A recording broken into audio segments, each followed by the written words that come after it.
Hello guys, welcome to my channel myself Habiba. और आज की वीडियो में हम डिस्कस करने वाले हैं ज्योग्राफी के फुल डिटेल सिलेबस के बारे में, 4 prelims as well as mains.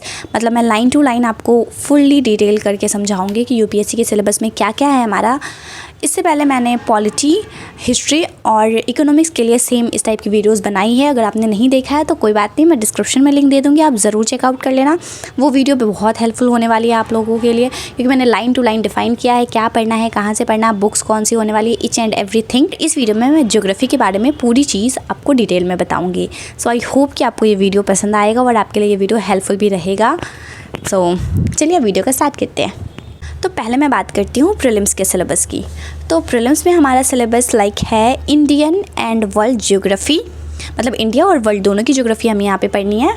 Physical, social और इकोनॉमिक, ये तीनों ज्योग्राफी का सेक्टर हमें पढ़ना है, इंडिया का और वर्ल्ड का, 4 प्रीलिम्स के लिए। मतलब प्रीलिम्स में हमारा इन्हीं तीनों से क्वेश्चन पूछा जाएगा। तो अगर आपको आइडिया चाहिए कि आपको मतलब किस टाइप का क्वेश्चन पूछा जाता है, तो ना आप PYQs देख लेना, इसके लास्ट 10 to 15 ईयर्स के इनफ होंगे देखना। अब वो देख लेना, आपको पता चल जाएगा कि किस टाइप से क्वेश्चन पूछा जाता है। लाइक एक ही लाइन है, physical, social and economic geography of India and the world. Like तो कोई भी क्वेश्चन होगा तो वो इन्हीं तीनों सेक्टर से पूछा गया होगा। तो आप चेक कर लोगे तो आपको ईजिली समझ आ जाएगा कि वर्ल्ड से कैसा क्वेश्चन आता है, लाइक फिजिकल ज्योग्राफी से कैसा क्वेश्चन आता है, सोशल ज्योग्राफी से कैसा क्वेश्चन आता है। So this will help you a lot. तो अब बात करते हैं मेंस के सिलेबस की।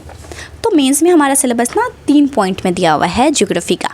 तो फर्स्ट पॉइंट है इसका salient features of world's physical geography. Like economics में भी फिजिकल ज्योग्राफी था ना वर्ल्ड का, तो यहाँ पे सैलिएंट फीचर पूछा गया है। मतलब सैलिएंट फीचर अगर यहाँ पे डिफाइन कर दिया गया, मतलब आपको ईच एंड एवरीथिंग पढ़ना है वर्ल्ड ज्योग्राफी के बारे में, वर्ल्ड फिजिकल ज्योग्राफी। तो salient features of world physical geography.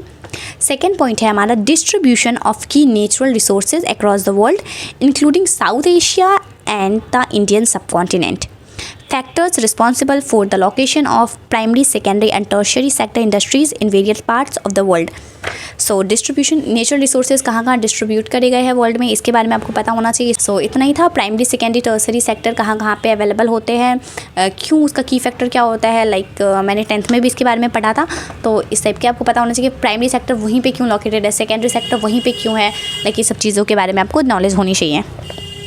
अब थर्ड है हमारा इसका, जो कि लास्ट पॉइंट भी है, वो है important geophysical phenomena such as earthquake, tsunami, volcanic activity, cyclone etcetera. Geographical features and their location changes in critical geographical features including water bodies and ice caps and in flora and fauna and the effects of such changes. So basically यहाँ पे important geophysical phenomena के बारे में जानना है हमें, जो कि हमें disaster management में भी पढ़ना ही है of course. So ये उसके आप relate करके पढ़ सकते हो, वहाँ भी आपको काम आ जाएगा और यहाँ भी काम आ जाएगा।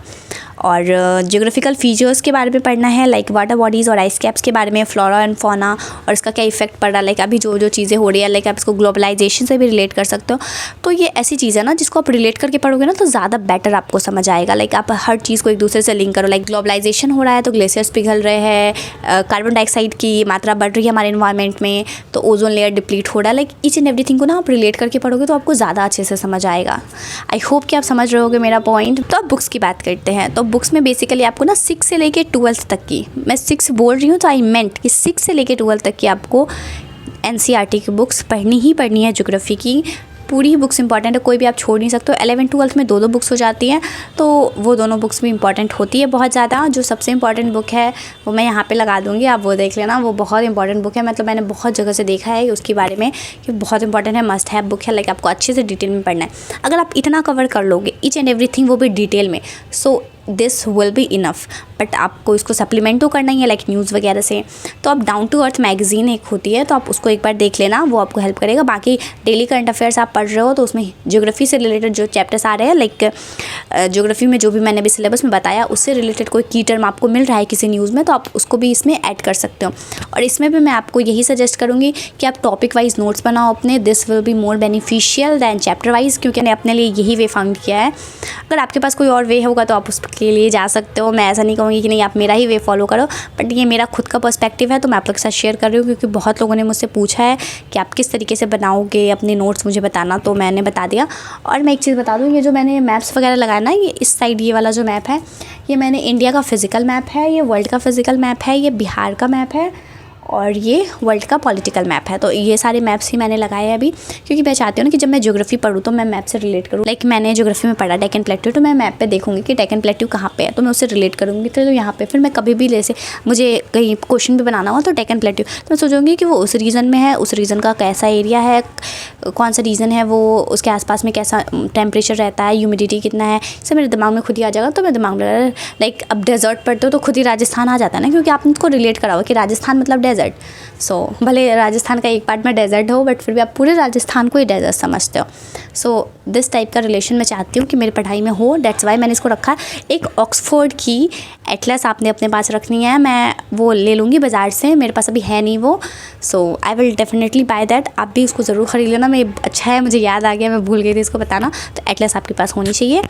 आप एटलस से भी रिलेट करके पढ़ो। लाइक जब वर्ल्ड का आए तो वर्ल्ड वाला मैप भी उसमें होता है, इंडिया का मैप भी होता है, तो आप इसको रिलेट करना। और एक चीज़ मैं बताऊँ, लाइक यहाँ पे है ना डिस्ट्रीब्यूशन ऑफ की नेचुरल रिसोर्सेज, तो इसके लिए ना मैं ऐसा करूँगी कि मैंने पॉलिटिकल मैप लूँगी और उस पर जैसे जो भी नेचुरल रिसोर्सेज है तो वो कहाँ कहाँ पे मैं उस पर पॉइंट करके प्रैक्टिस करूँगी। तो आपने भी ये प्रैक्टिस करना है।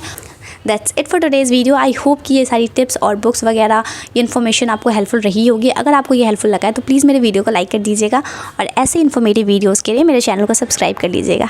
Thank you, bye bye.